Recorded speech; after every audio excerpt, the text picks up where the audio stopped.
ඔලුවට එන්නේ නැත්තම් වැඩක් නැහැ. හරි බලන්න මොකද්ද කියන්නේ? ඉහත ප්‍රකාශයේ ඇතුළත් කෘතිය කුමක්ද? ටක් ගාලා දන්නවා ඉතින් මොකද්ද? සද්ධර්ම රත්නාවලිය. අන්න එකෙක් ලිව්වත් එක යකෝ වැරදි. සද්ධර්ම රත්නාවලිය නෙමෙයි. අඟුල්මල් දමනේනේ මොකේද? අමාවතුර ග්‍රන්ථේ. අමාවතුර. හරි. එම කෘතියෙහි රචකයා නම් කරන්න. කවුද? වේදාගම මෛත්‍රී හාමුදුරුවෝ. අර ලියනවනේ. වැරදි බං. යකෝ අමාවතුර ලිව්වේ ගුරුළු ගෝමී පඬිතුමා. හරියට බලන්න ඕනේ. ගුරුළු ගෝමී පඬිතුමා. ලයිව් එකට සෙට් වෙන ළමයි ඉන්නවනම් ලයිව් එකේ යාළුවන්ට ෂෙයා කරන්න.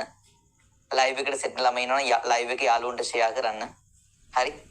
ලයිව් එකේ ලව් කරන්න එපා. අවුනේ. සද්ධර්ම රත්නාවලිය කෘතියෙහි රචකයා නම් කරන්න. අන්න හරි. සද්ධර්ම රත්නාවලිය රචකයා ඔයා දැන් දන්නවා කවුද? සද්ධර්ම රත්නාවලිය රචකයා ඔයා දන්නවා. නියමයි ලියන්න තොටගමේ ශ්‍රී රාහුල හිමි. අර ලියනව නේද?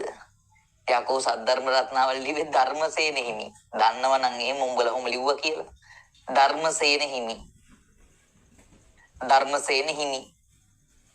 සද්ධර්ම රත්නාවලිය ලියූ යුගය නම් කරන්න. මේ චූටි ප්‍රශ්න නෙමෙයි. මේව මොකටද අහන්නේ මේ පේපර් වල?